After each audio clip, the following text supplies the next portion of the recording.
ஆண்டவராகிய இயேசு கிறிஸ்துவின் நாமத்திற்கு மகிமை உண்டாவதாக. இந்த நல்ல நாளிலே உங்கள் யாவரையும் நான் வாழ்த்துகிறேன்.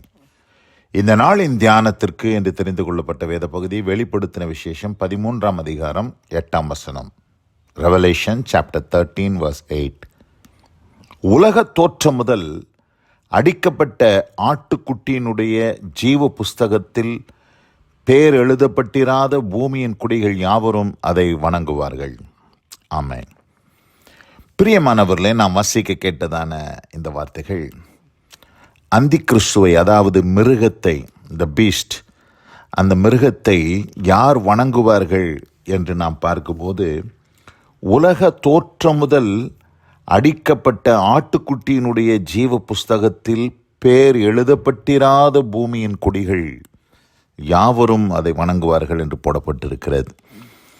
அப்போ என்ன நம்ம இங்கே இதில் புரிஞ்சு கொள்கிறோம் அப்படின்னு நாம் பார்க்கும்போது, தேவன் கர்த்தருடைய பிள்ளைகளை எப்பொழுது தெரிந்து கொள்ளுகிறார் என்று நாம் பார்க்கும்போது, உலக தோற்றத்திற்கு முன்னதாகவே ஆண்டவர் தெரிந்து கொள்கிறார்.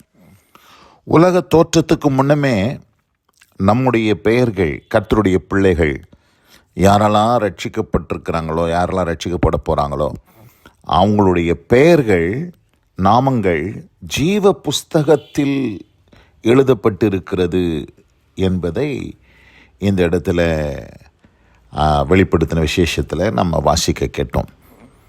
அப்போது இது என்ன நமக்கு ஒரு பெரிய சந்தோஷத்தை கொடுக்குதுன்னு சொன்னால், நம்முடைய ரட்சிப்பு இன்றைக்கு நேற்றைக்கு தீர்மானிக்கப்பட்டது அல்ல. அது உலகம் தோன்றுவதற்கு முன்னதாக தேவனால் அது நியமிக்கப்பட்டு முன்குறிக்கப்பட்டு அந்த ரட்சிப்பை ஆண்டவர் நமக்கு உறுதிப்படுத்தி கொடுத்திருக்கிறார் என்பதுதான் உண்மை. இன்னொரு இடத்துலையும் நான் வாசிக்கிறேன். வெளிப்படுத்தின விசேஷம் 17ஆம் அதிகாரம் 8ஆம் வசனம். Revelation chapter 17 verse 8. நீ கண்ட மிருகம் முன்னே இருந்தது, இப்பொழுது இல்லை. அது பாதாளத்திலிருந்து ஏறி வந்து நாசமடைய போகிறது.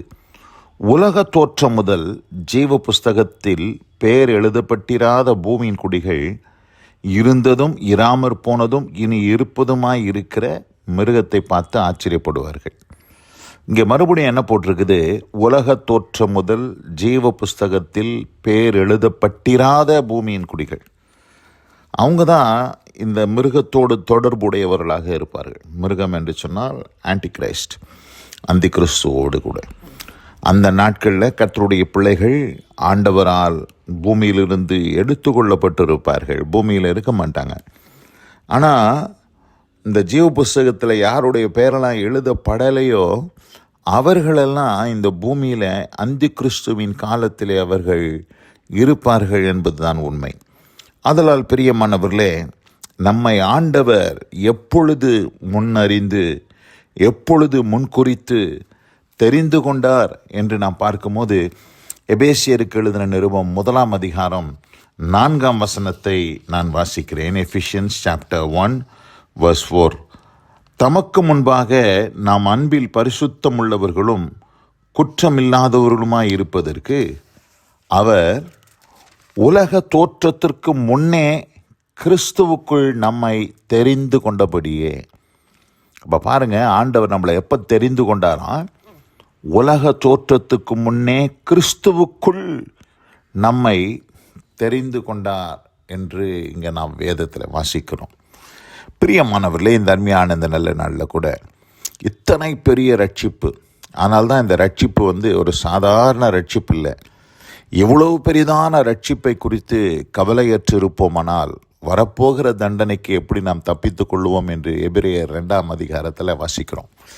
அப்போது ஆண்டவர் இவ்வளோ பெரிய ரட்சிப்பை ஆண்டவர் நம்ம கொடுத்துருக்கிறார். இது சாதாரணமான காரியம் இல்லை.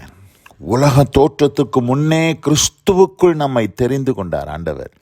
ஆண்டவருடைய அந்த பிளானில் நம்ம எப்போவோ உலகம் உண்டாகிறதுக்கு முன்னமே ஆண்டவர் உங்களையும் என்னையும், ஆண்டவருடைய பிள்ளைகள், ரட்சிக்கப்பட்ட கர்த்தருடைய பிள்ளைகளை, ரட்சிக்கப்பட போகிறவர்களை ஆண்டவர் தெரிந்து கொண்டார் என்பதுதான் உண்மை.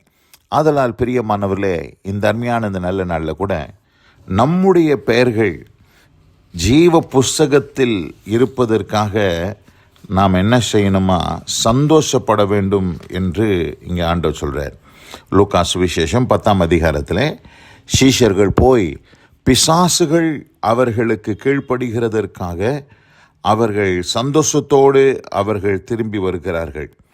அப்படி திரும்பி வரும்போது ஆண்டவர் என்ன சொல்கிறாரு பாருங்க. 20ஆம் வசனத்தை வாசிக்கிறேன். லூக்கா சுவிசேஷம் 10ஆம் அதிகாரம் 20ஆம் வசனம். Look chapter 10 verse 20.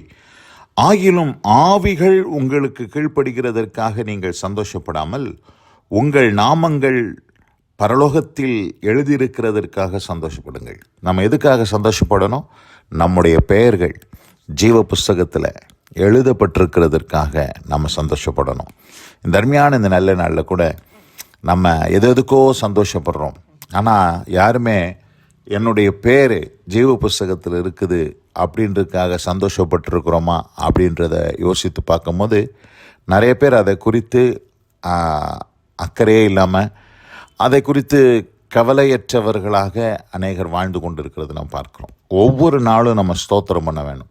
ஆண்டவரே, என்னுடைய பெயரை ஜீவ புஸ்தகத்தில் எழுதி வச்சிருக்கிறீரே, அதற்காக உம்மை ஸ்தோத்திரிக்கிறேன் என்று நாம் ஆண்டவரை நோக்கி நாம் ஜெபம் பண்ண வேண்டும். இந்த அருமையான இந்த நல்ல நாளில் கூட கடைசி நாட்களிலே யார் இந்த உபத்திரவ காலத்தில் கைவிடப்பட்டவர்களாய் இருப்பார்கள் என்று பார்க்கும் பொழுது ஜீவ புஸ்தகத்தில் பேர் எழுதப்பட்டிராத பூமியின் குடிகள் இந்த பூமியிலே அவர்கள் கைவிடப்படுவார்கள்.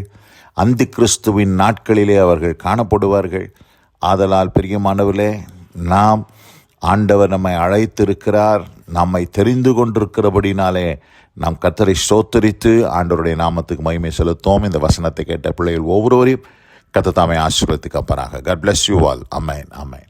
நாம் ஜெபிப்போம். எங்கள் அதிகமாக நேசிக்கிற எங்கள் அன்பின் பரலோக பிதாவே, நாங்கள் தியானிக்க கேட்ட இந்த வார்த்தையின்படி உலக தோற்றத்திற்கு முன்பே ஜீவ புஸ்தகத்தில் பேரெழுதப்பட்டிராத பூமியின் குடிகள் என்று நாங்கள் வாசிக்க கேட்டோம்.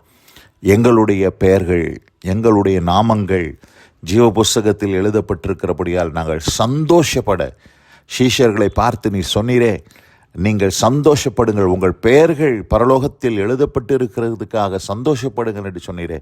நாங்கள் அதற்காக சந்தோஷப்பட கர்த்தர் கிருபை செய்தருவீராக. ஆசீர்வதியும் வழிநடத்தி காரும் நாமத்தை மயப்படுத்தும். இயேசு கிறிஸ்துவின் வல்லமை மிகுந்த நாமத்தில் பிதாவே, ஆமேன், ஆமேன்.